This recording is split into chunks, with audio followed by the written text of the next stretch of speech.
तो आइए आज की वीडियो में बात करते हैं माइटोकॉन्ड्रिया के बारे में।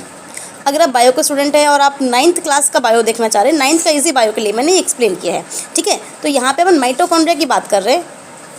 और mitochondria as you all know हमारे ह्यूमंस के अंदर, ह्यूमंस या फिर आप ये कह सकते हो एनिमल्स के अंदर, सभी एनिमल्स में या सभी प्लांट्स के अंदर सभी सेल्स जो भी यूकैरियोटिक सेल्स हैं, सभी यूकैरियोटिक सेल्स का मेजर कंपोनेंट है माइटोकॉन्ड्रिया, है ना। साइटोप्लाज्म के अंदर सेल ऑर्गेनेली है mitochondria, double membrane cell organelle है ये mitochondria. And mitochondria is called the power house of cell. अच्छा, क्यों ये पावर हाउस कहलाती है ये आप मुझे कमेंट सेक्शन में बताएंगे। अगर आप तक ये वीडियो पहुंचा है और आपको आंसर पता है तो आप मुझे वीडियो के कमेंट में ज़रूर बताएंगे कि माइटोकॉन्ड्रिया को पावर हाउस ऑफ सेल क्यों कहते हैं, ठीक है। अब देखिए ये माइटोकॉन्ड्रिया है, सॉसेज शेप होता है इसका, डबल मेम्ब्रेन सेल ऑर्गेनेली है। देखिए दो मेम्ब्रेन दिख रही होंगी आपको, एक तो आउटर मेम्ब्रेन है और एक इनर मेम्ब्रेन है, ठीक है। ये जो डार्क ग्रीन है ये आउटर मेम्ब्रेन है और ये जो हल्का ग्रीन में दिखा रखा है आपको ये इनर मेम्ब्रेन है।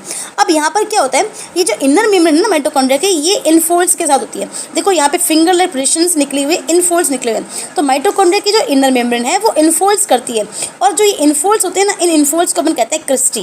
क्या कहते हैं? क्रिस्टी। यहाँ पे लेबल में नहीं लिखा हुआ है but you have to mention in your diagram जब आप बनाएंगे तो क्रिस्टी यहाँ पर कहते हैं इन्हें। ये जो फिंगर पोजीशन निकली हुई है क्रिस्टी कहते हैं। इन क्रिस्टी के ऊपर एटीपी सिंथेज कॉम्प्लेक्स होता है ना, जो कॉम्प्लेक्स 5th होता है अपना ETS अगर आपने पढ़ा है, ETS के अंदर जो कॉम्प्लेक्स 5th होता है वो आपका ETS ATP सिंथेज है। तो ये ATP सिंथेज होता है बेटा, जहाँ पे माइटोकॉन्ड्रिया ATP करता है। ETS इलेक्ट्रॉन ट्रांसपोर्ट चेन का सिस्टम अपना माइटोकॉन्ड्रिया के अंदर ही चलता है। इसके बाद आपको याद रखना है माइटोकॉन्ड्रिया के अंदर खुद का DNA होता है।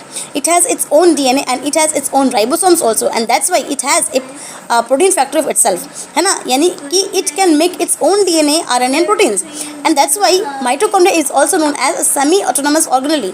माइटोकॉन्ड्रिया को सेमी ऑटोनॉमस ऑर्गेनेली भी कहते हैं because of having its own DNA and RNA। यहाँ जो DNA है वो प्रोकैरियोटिक DNA जैसा होता है, ठीक है। प्रोकैरियोटिक DNA जैसा होता है क्योंकि अकॉर्डिंग टू बायोजेनेसिस, पता है बायोजेनेसिस के अकॉर्डिंग ये माना जाता है कि माइटोकॉन्ड्रिया एक प्रोकैरियोटिक सेल ही था जो कि यूकैरियोटिक सेल में आके बस गया, ठीक है। तो माइटोकॉन्ड्रिया का ये आपको डायग्राम है, खुद के राइबोसोम्स है, खुद का DNA है, खुद का प्रोटीन बना सकता है, ये खुद की ओन मशीनरी है। इसीलिए इसे सेमी ऑटोनॉमस ऑर्गेनेली कहते हैं क्योंकि ये सेल के अंदर एग्जिस्ट कर रहा है, यूकैरियोटिक सेल के अंदर रह रहा है, तो सेल के ऊपर डिपेंड करता है। एंड इसके अलावा माइटोकॉन्ड्रिया को हम क्या कर रहे हैं, पावर हाउस ऑफ सेल, क्योंकि माइटोकॉन्ड्रिया का मेन काम होता है एटीपी सिंथेसिस करना।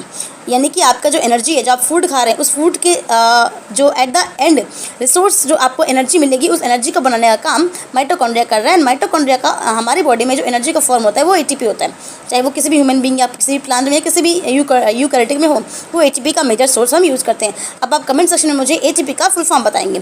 तो ये आज के वीडियो पर माइटोकॉन्ड्रिया के बारे में बात की। Thank you so much. इसके अलावा अगर आपको माइटोकॉन्ड्रिया के बारे में कुछ पता